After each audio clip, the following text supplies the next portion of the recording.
Welcome back to my channel. তোমরা সবাই কেমন আছো? আশা করি সবাই ভালো আছো, আর আমিও ভালো আছি। তো আজকে বাড়ির পাশে মেলা যেহেতু, তো সেখানে যাব ফ্যামিলির সবাই মিলে। তো এখন সকাল 7টা বাজে আর সবাই রেডি হয়ে গেছে, আর আমি এখনও স্নানও করিনি।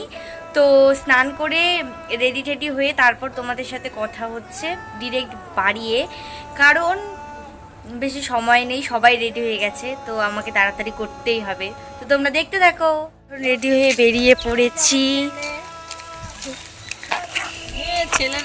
মাঠে, ঠান্ডা। এই যে মা বুনু বেশি চকচকা লাগতেছে কেন? সেটাই তো আগেই বলে দিচ্ছি যে সবার কাছে আমি দুঃখিত, কারণ আমি যে ভিডিওটা করেছিলাম তো ভিডিওটাতে সাউন্ড ঠিকঠাক আসেনি, জন্য আমার ভয়েস দিতে হচ্ছে। আর এখানে দেখো, যেহেতু বাড়ির সবাই মিলে যাচ্ছিলাম আর একই টোটোতে, তো সবাই একদম চুপসে গেছিলো, কিন্তু ওয়েদারটা একটু ঠান্ডা ঠান্ডা ছিল জন্য অ্যাডজাস্ট হয়ে গেছে। আর সবচেয়ে বড় ব্যাপার, যেহেতু আমরা ফ্যামিলির লোক সবাই একসাথে আছি, তো এতটুকু তো করাই যায়। তারপর দেখো আমরা চলে এসেছি, এখন ভেতরে যাব। আর এখন 7:30 বাজে, আর 7:30টার তুলনায় মোটামুটি ভালোই ভিড় হয়েছিল।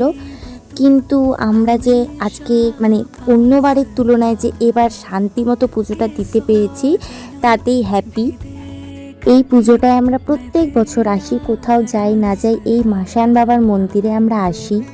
তারপর দেখো এখানে মেজো মা এখানে সব দই চিড়াগুলো রেডি করে নিয়েছে, এখন পুজোতে বসবে। আর এই দেখো মা সব কিছু আগে দিয়েছে। আর এখানে না মানে বাইরে এরকম কয়েকটা মূর্তি থাকে, আর এখানে ব্রাহ্মণ থাকে, তাদের কাছেই পুজোটা করতে হয়। আর ভেতরে যেহেতু একটা বিশাল বড় ঠাকুর, তো সেখানে হয়ে ওঠে না।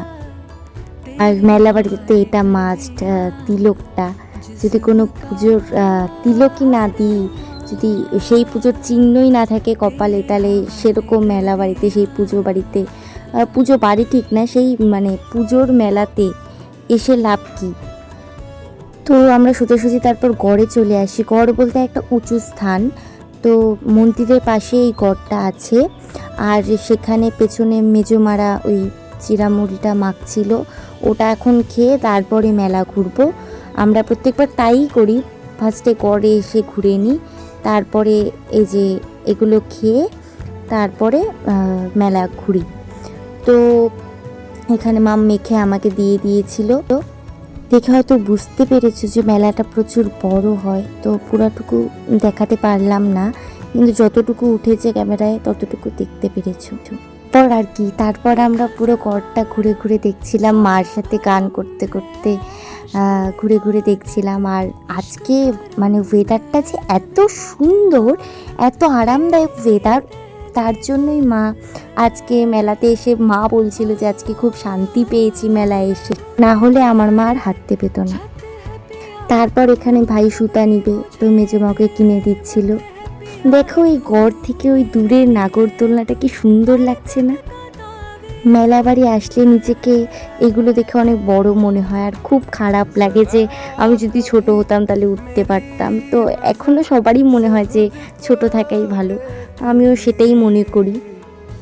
তারপর দেখো এখানে প্রচুর দোকান ছিল, প্রচুর খেলনার দোকান, তারপর তোমার ঠাকুরের দোকান, মানে অনেক কিছুর দোকান ছিল, সাজার জিনিসের দোকান।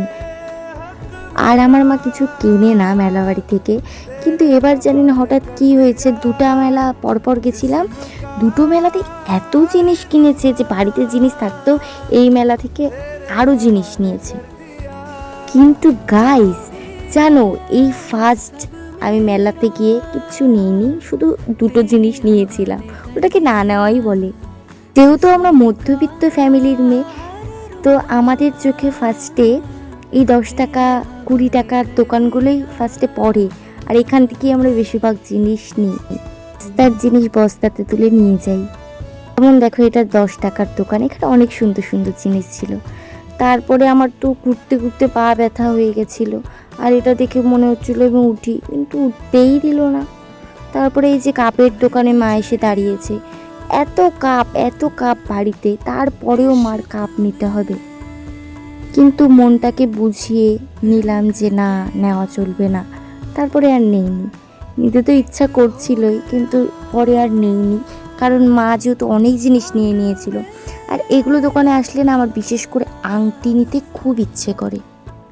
যদিও এই দোকানের আংটি আমি প্রথম দিন নিয়ে গেলে পরের দিনই হারিয়ে যায়, কিন্তু নেই। তারপরে দেখো এখানে সবাই আমরা ভেলপুরি খেতে চলে এসেছি। মেলা বাড়িতে ভেলপুরিটা তো মাস্ট, খেতে তো হবেই। তারপর ফুচকাকে ছাড়ে, আমার ফুচকা খাওয়াটা কেউ ভিডিও করতে পারিনি, তাই আমি ভাইয়ের ফুচকা খাওয়াটাই ভিডিও করে নিলাম। অনেক ঘুরেছি। এখন বাজে 12টা পার হয়ে গেছে। এখন বাড়ি যাব, তো টায়ার্ড লাগছে শরীরটা। আর এখানেও আমি দেখো না ফাজলামি করছিলাম। আর আসার সময় তো ফাঁকা ছিল মোটামুটি, যাওয়ার সময় এত ভিড় ছিল। আর মেলা বাড়িতে আসলে তো একটু ঠেলা খেতেই হবে, তাই কি আর করব, এই ভিড়ের মধ্যে দিয়ে চলে গেলাম। অনেক করার পর তারপর বেরোতে পারলাম। তারপর যেন মনটা খুব খারাপ লাগছিল, কারণ ভেতরে বাবার দর্শন করতে পারিনি। তারপরে রাস্তায় দেখি ও সময় একটা বড় সেম ওরকম দেখতে বাবার দর্শন হয়ে গেল। আর ওয়েদারের কথা তো বিশেষ করে বলতেই হবে না, তোমরা জানো আজকের ওয়েদারটা একদম সেরা ওয়েদার ছিল। রাস্তাটা না খারাপ, কারণ নতুন রাস্তা করবে জন্য রাস্তাটাকে আবার ভেঙে এটাকে আবার ঠিকঠাক করে মেরামত করছিল। আর হাওয়া, আমি এখনই ভয়েস দিচ্ছি আর মিস করছি ওই দিনটা, কারণ খুব সেরা দিন ছিল আর খুব শান্তির দিন ছিল, ওয়েদারটাও সুন্দর ছিল। তারপর বাড়ি চলে আসি টোটোতে করে। তারপর বাড়িতে চলে আসি। তারপরে যেহেতু জার্নি করেছি, চুল টুলের অবস্থা দেখে বুঝতেই পারছো শরীরটা খুব টায়ার্ড হয়ে আছে। তো আজকে এতটুকুই। ভিডিওটা যদি ভালো লাগে like, comment, share and subscribe করে দিও। আর আমার চ্যানেলে নতুন হয়ে থাকলে অবশ্যই সাবস্ক্রাইব করে দিও। বাই।